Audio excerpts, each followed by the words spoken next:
Conversar con un amigo que ya llegó. Sí, Vénganse para acá, vamos para allá. Ya está aquí Rafael Cox Salomán. Rafa, ¿cómo estás? Feli, ¿cómo estamos? Muchas gracias por la invitación. Me alegra verte de nuevo. Willy, Alex. ¿Estás bien? Bienvenido. Todo muy bien, gracias a Dios. Y una felicitación al amigo Raymond Arrieta, ¿Verdad? Muy bien merecido. que realmente nos convoca a los puertorriqueños. Sí. ¿Verdad que sí? Como que, fíjate, me gusta tu palabra, tu expresión de que nos convoca, porque yo creo que a eso es que debemos dirigirnos, a convocarnos a cosas así de que unan a los puertorriqueños, que representen sacrificio, lucha, ¿verdad? ¿Te gusta? Desde luego, y no hay que estar dentro de una papeleta electoral Claro. para cumplir con esa responsabilidad, y Raymond nos está dando una inspiración sobre vivo ese ejemplo. asunto. Cada cual desde su esquina puede Eso es aportar así. mucho Sí, desde su sí, señor. faceta, ya en artistas, políticos. Así Como es. usted dice, estamos convocados Periodista. también. Bueno, los periódicos hoy describen, en otros temas, describen como un choque de trenes el choque constitucional entre Senado de Puerto Rico, Gobierno de Supremo. Puerto Rico y el Tribunal Supremo de Puerto Rico. ¿Cómo lo ve Rafael Cox Salomán, un estudioso del tema? Bueno, yo veo la acción de la mayoría del Supremo como una imprudencia suprema. Yo creo que aquí hay que deslindar varios temas. Primero, si tú haces una lectura de lo que escribió la jueza asociada Charneco, es un ataque ad hominem, es un ataque personal en contra de la jueza Rodríguez, Anabel Rodríguez. Personalista. Ves ataques personalistas desde el Foro Supremo, pero me parece a mí que el error fundamental aquí es que el Supremo, a través de una resolución interlocutoria, esto no fue una sentencia, esto no fue una decisión, esto no era un issue que estaba planteado por las partes. Aquí había una resolución que se estaba planteando de que se certificaran unos pleitos que en este momento están en instancia. Oye, la mayoría del Supremo decide no certificar los pleitos. Ellos no tenían por qué entonces incurrir en una resolución para declarar la inconstitucionalidad de la Ley 18. Eso no era lo que estaba planteado ante ellos. Y no existe precedente constitucional alguno para que utilicen una resolución para dejar sin efecto la constitucionalidad de una ley. Eso no se ha visto en la Pero lo historia pueden constitucional de hacer, no Puerto están Rico. cohibidos de hacerlo. Eso no tiene cabida ninguna en nuestro sistema. De hecho, tú no declaras inconstitucional una ley a menos que sea imprescindiblemente inevitable y se hace a través de una sentencia y una decisión, no a través de una resolución. O sea, no existe precedente para O a esto. través de un planteamiento para que se declare inconstitucional. De hecho, las partes no estaban planteando eso tampoco Ajá. en su resolución. Era simplemente una resolución de las partes diciendo de que la Ley 18 había entrado en efecto luego de que ellos habían radicado el pleito de instancia. O sea, había un issue de retroactividad de la aplicación de la Ley 18 y el Supremo, los 6 nombrados por la pasada administración, se toman la atribución de usar esa resolución para declarar A ver si entiendo, inconstitucional. ellos no evaluaron los méritos reales del caso y entonces emitieron esta resolución de la nada para declarar inconstitucional. Ellos decidieron algo que no se les pidió que decidiera. O sea, los tribunales son Por eso que no vieron los rogados. méritos del caso. Por eso los tribunales deciden conforme los planteamientos y los argumentos que esbozan las partes en los escritos que someten al tribunal. Los tribunales no se arrogan para sí hacer este tipo de determinación tan drástica de golpe y porrazo de esta forma. Vuelvo y repito, no existe precedente para esto. Y el argumento de que, bueno, que el PNP nunca había tenido control del Supremo no es un argumento que se sostiene en el sentido de que en el pasado, oye, la Corte Tría, una corte supuestamente popular, fue la que validó los pavazos que le da la victoria a Romero. Muñoz nombró en el pasado jueces al Supremo republicano, como Rafael Hernández Matos y otros.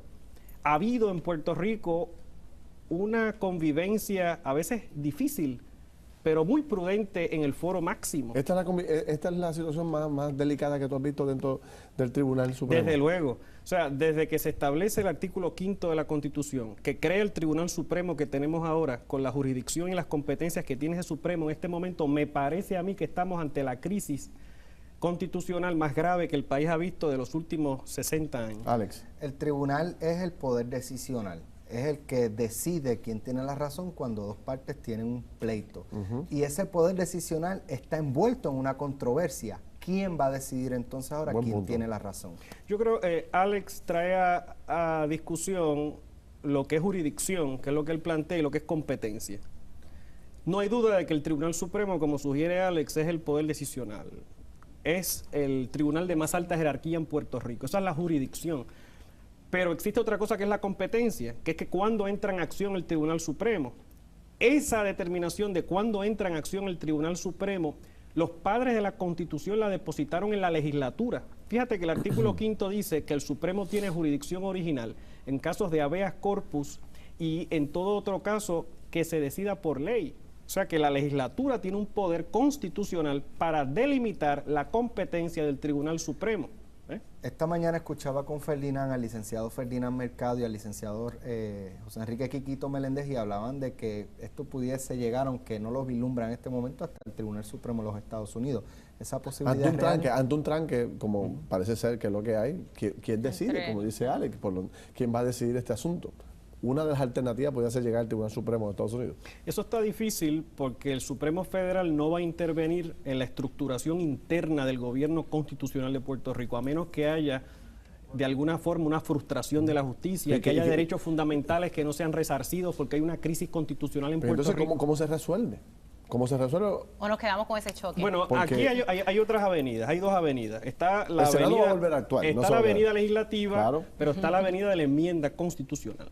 También. Bueno, y eso es otra avenida en donde el pueblo entra en acción ya. Ajá. Y si el país entra en acción y se toman unas medidas, yo por ejemplo estoy planteando que Puerto Rico tiene que tener un sistema distinto para la nominación de los jueces al Supremo.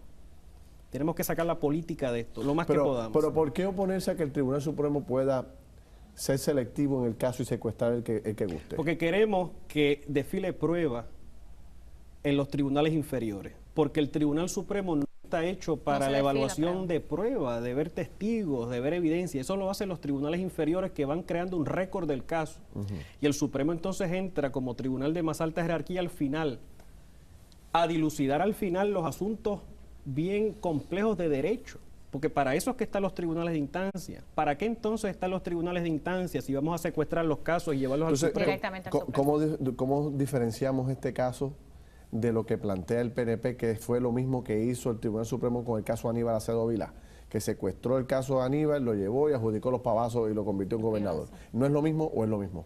Bueno, en el caso de Aníbal Acevedo Vilá lo que estaba planteado era que la remoción al Tribunal Federal era imperfecta, no se había hecho conforme los requisitos que la propia legislación federal requerían. Y ante esa situación el juez Fuster, que lo describió bien, de manera bien categórica en su opinión, el Supremo entonces tuvo la jurisdicción porque no había habido una remoción adecuada al Tribunal Federal. Es una cosa más técnica, no es lo que está planteado en este momento. En este momento es claro que ha habido una imprudencia suprema de parte de este Supremo y la forma, me parece a mí, poco culta, vulgar, en la cual esta jueza se expresa sobre Anabel Rodríguez denota claramente de que estamos ante personas que no tienen una cultura jurídica y que le hacen un desfavor al país estando en el Supremo. Bueno, licenciado, en otros temas, rapidito, antes que se nos acabe el tiempo, ¿qué le parece los acuerdos que llegaron al presupuesto entre el Ejecutivo y el Legislativo? Usted había recomendado que hubiésemos regresado al arbitrio